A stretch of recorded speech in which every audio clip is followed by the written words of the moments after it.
ஆண்டவருடைய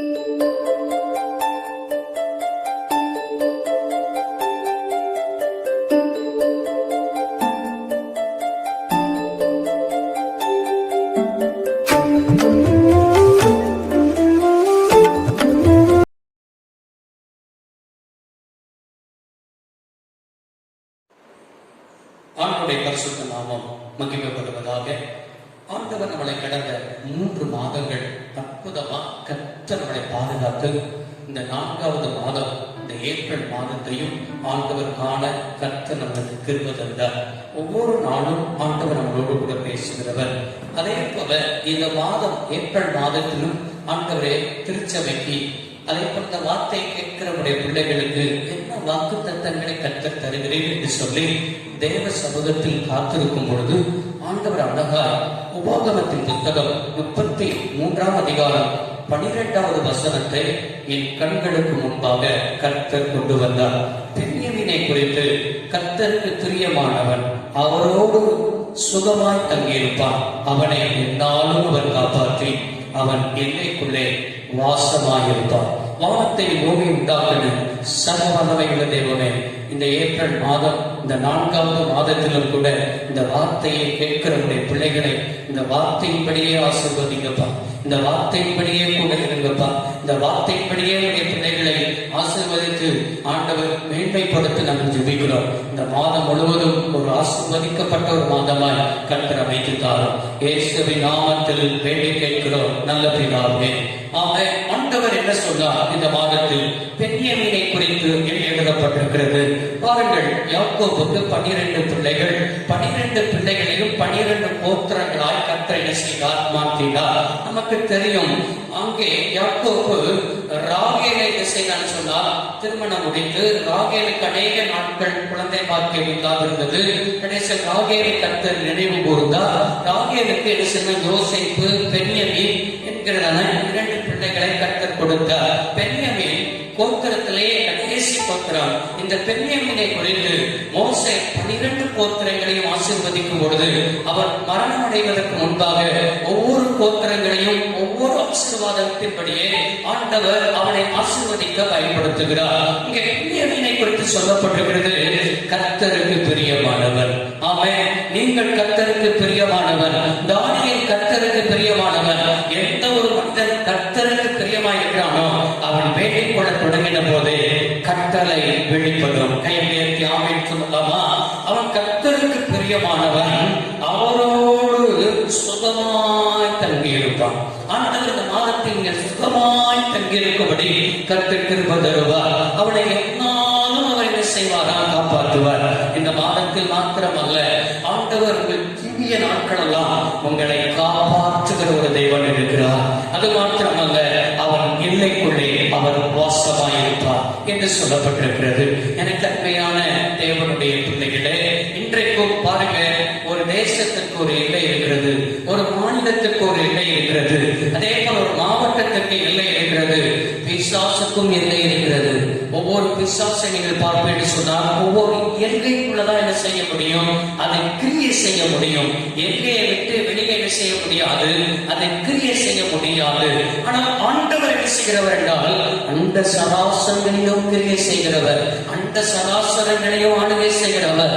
வானம் எனது சிங்காசனம், பூமி எனது பாதப்படி என்று சொன்ன ஆண்டவர் இங்கே என்ன எல்லையை சொல்கிறார் அப்படின்னு சொன்னா அவர் எல்லைக்குள்ளே. ஆமென்.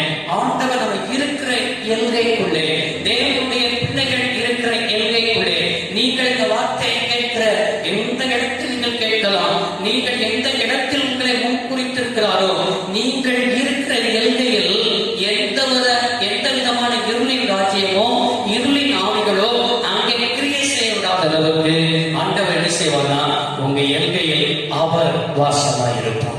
விசுவாசிக்கிறவங்க ஆமென் சொல்லுங்க பார்ப்போம். எனக்கு அருமையான தேவனுடைய பிள்ளைகளே, இந்த வார்த்தையை கேட்கிற தேவ ஜனங்களே, அவர் எல்லைக்குள் வாசமாய் இருக்கும் போது வருகிறதான ஒரு 3 ஆசீர்வாதத்தை மாத்திரம்தான் இன்றைக்கு சுருக்கமாய் உங்களோடு கூட பேச நான் ஆசையாய் வந்திருக்கிறேன். அவர் நம்முடைய எல்லைக்குள் வாசமாய் இருக்கும் போது வருகிற முதல் ஆசீர்வாதம் தான் என்ன? ஏசாயாவின் புத்தகம் 60ஆம் அதிகாரம் 18வது வசனத்தில் இவ்வாறாய் வாசிக்கிறோம், இனி கொடுமை உன் தேசத்திலும் அழிவு நாசமும் உன் எல்லைகளிலும் கேட்கப்பட மாட்டாது. உன் மதில்களை ரட்சிப்பென்றும் உன் வாசல்களை துதி என்றும் சொல்லுவார்கள். இனி கொடுமை தேசத்திலும் அழிவு நாசமும் உன் எல்லைகளிலும் கேட்கப்படாது என்று சொல்லப்பட்டிருக்கிறது. எனக்கு அருமையான கர்த்தருடைய பிள்ளைகளே, இந்த வார்த்தையை கேட்கிற தேவ ஜனமே, உன்னை பார்த்துதான் கட்ட சொல்லுகிறார்.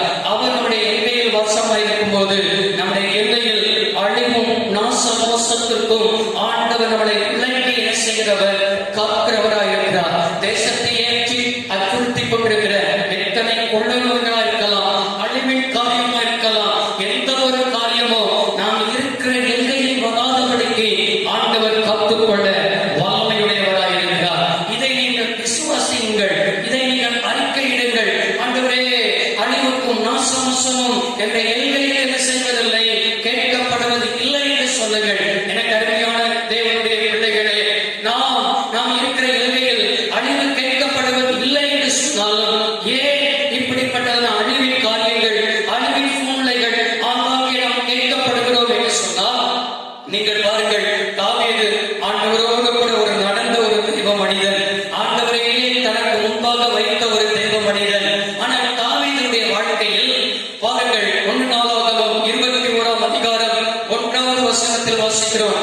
சாத்தான் இஸ்ரவேலுக்கு விரோதமாக எழும்பி இஸ்ரவேலை தொகையிடுவதற்கு தாவீதை ஏவி விட்டான். தாவீதை ஏவி விட்டான். ஒரு பெரிய தெய்வ மனிதனாக இருந்தாலும் கூட தாவீது பிசாசுக்கு என்ன செய்தான், இடம் கொடுத்தது நிமித்தம், இஸ்ரவேல் ஜனங்களை தொகையிடுவதற்கு அவன் விட்டு கொடுத்தது நிமித்தம், பெருமைக்கு இடம் கொடுத்தது நிமித்தம், வசனம் சொல்கிறது, பெருமை உள்ளவனுக்கு கர்த்தர் என்ன செய்கிறார், எதிர்த்து நிற்கிறார். தேவனுடைய பிள்ளையா இருக்கலாம், நம்முடைய எல்கையில் ஒரு வாசமாய் இருக்க வேண்டும் என்று சொன்னால், நாசத்திற்கும் அழிவுக்கும் ஆண்டவர் நம்மளை விலக்கி காக்க வேண்டும் என்று சொன்னால், சாத்தானுக்கு இடம் கொடுக்காமல், பெருமைக்கு இடம் கொடுக்காமல் நம்மளை காத்துக்கொள்ள நாம் என்ன செய்ய இருக்கிறோம், கடமைப்பட்டவர்களாக இருக்கிறோம். இவன் என்றைக்கு சாத்தானுக்கு இடம் கொடுத்தானோ அது நிமித்தம் தேவனுடைய கோபம் தாவீது மேல் மூண்டது. ஆண்டவர் சொன்னார், தம்முடைய இனசன் சொன்னார், தீக்கன் மூலமாய் ஆண்டவர் அன்றைக்கு தாவீதுக்கு அனுப்பி 3 காரியத்தை நான் உனக்கு முன்பாக வைக்கிறேன்.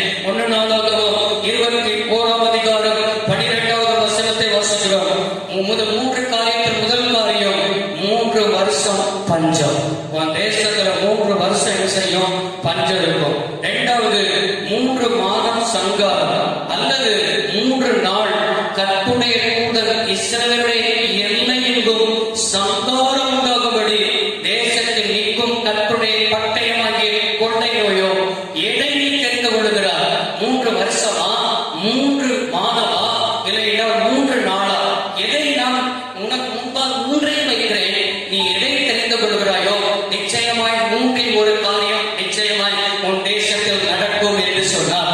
அதற்கு உடனே தாவீது என்ன சொல்கிறார் என்று சொன்னால், அங்கே ஆண்டவருக்கு மறுஉத்தரமாய், தீர்க்கனுக்கு மறுஉத்தரமாய் 13வது வசனம், தாவீது காத்தை நோக்கி, கொடிய இடுக்கணில் அகப்பட்டிருக்கிறேன், இப்பொழுது நான் கர்த்தருடைய கையில் விழுவேனாக, அவருடைய இரக்கம் மகா பெரியது, 3 மனுஷனுடைய கையில் விழாதிருப்பேனாக என்று சொன்னார். எனக்கு அருமையான தேவனுடைய பிள்ளைகளே, மனுஷனுடைய கையில் விழாதிருப்பேனாக, இந்த மாதத்திலேயும் ஆண்டவர் நம்முடைய மனுஷனுடைய கைகளில் விழாதபடிக்கு கர்த்தர் காத்துக் கொள்வாராக. அதே போல 1 நாளாகமம் 21ஆம் அதிகாரம் 14வது வசனத்தில், கர்த்தர் இஸ்ரவேலிலே கொள்ளை நோயை வரப்பண்ணினார். 3 நாட்கள் கொள்ளை நோய். அதனாலே இஸ்ரவேலிலே 74,000 பேர் செய்தார்கள், மடிந்தார்கள் என்று சொல்ல இடத்தில் வாசிக்க முடிகிறது. பாருங்கள், ஆண்டவர் தேசம் முழுவதும் கொள்ளை நோய். 74,000 பேர் செய்தார்கள், அவர்கள் மடிந்து போய் காணப்படுகிறார்கள். ஆண்டவர் மன இரக்கமுடைய தேவன், தீங்குக்கு மனஸ்தாபப்படுகிற தேவன். 15வது வசனத்தில் வாசிக்கிறோம், அங்கே இப்போதும் உன் கையை நிறுத்து என்றார். தூதனை பார்த்து சொல்கிறார், அழிக்கிற சங்கார தூதனை சொல்கிறார், போதும் உன் கையை நிறுத்து. ஆண்டவர் இந்த மாதத்திலும் கூட எந்த ஒரு அழிக்கிற காரியம், எந்த ஒரு நாசத்தின் காரியம், எந்த ஒரு மோசத்தின் காரியங்கள் நம்முடைய குடும்பத்திலேயா, நம்முடைய தொழிலையா, தனிப்பட்ட வாழ்க்கையிலையா, எந்த ஒரு அழிவோ, எந்த ஒரு நாச மோசங்களோ கேள்விப்பட்டு சொல்லு போய் உட்கார்ந்து கொண்டிருக்கிறீர்களா? உங்களை பார்த்துதான் கர்த்தருடைய ஆவியானவர் நிறைய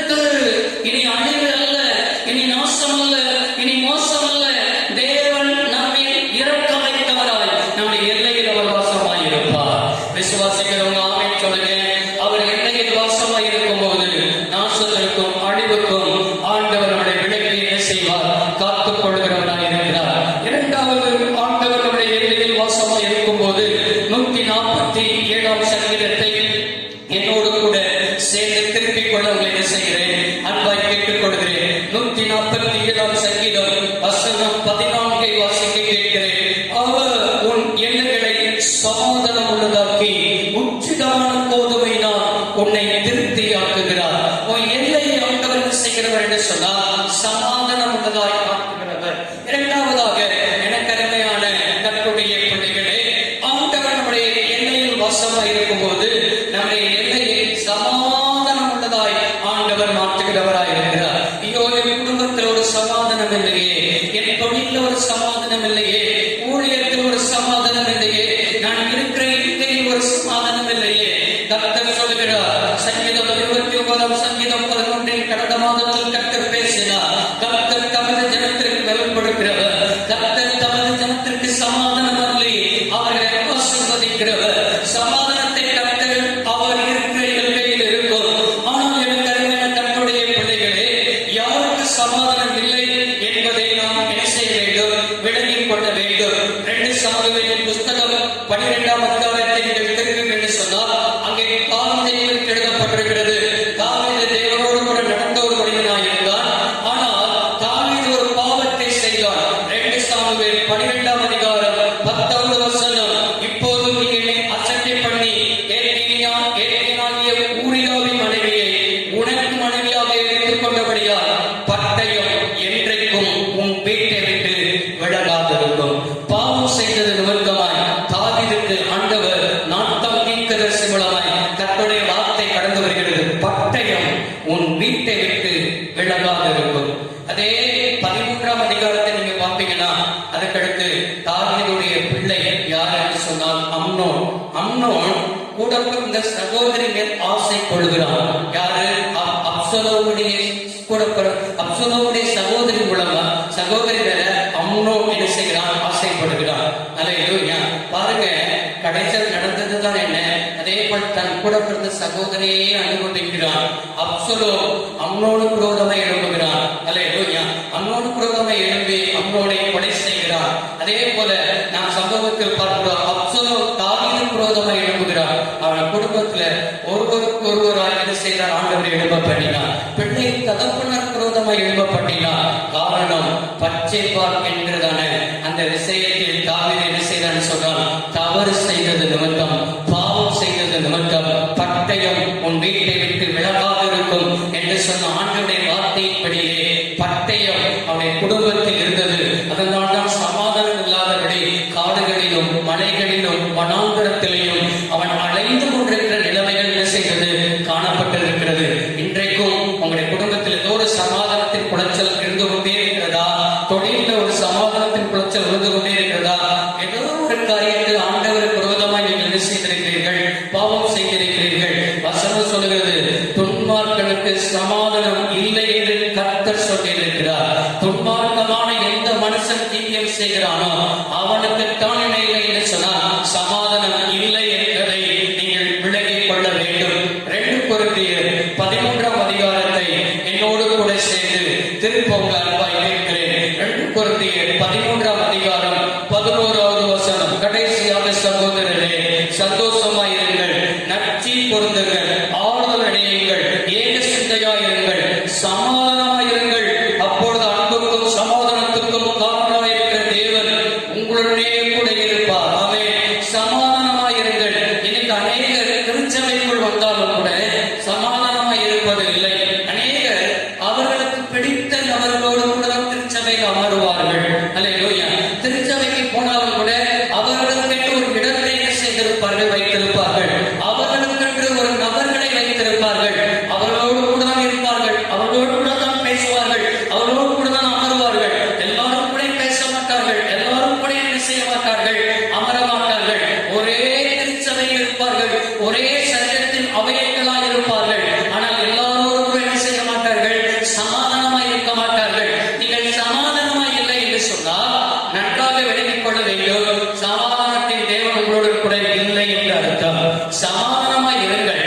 அப்பொழுது சமாதானத்திற்கு என்ன சொல்லிட்டு சொன்னால் அப்பொழுது அன்புக்கும் சமாதானத்துக்கும் காரணமாக இருக்கிற தேவன் உங்களுடனே கூட இருப்பார். ஆமென். உங்களுடனே கூட இருப்பார். எனக்கு அருமையான தேவ பிள்ளைகளே, நீங்கள் உங்களுடைய குடும்பத்தில் சமாதானமாய் இருங்கள். நீங்க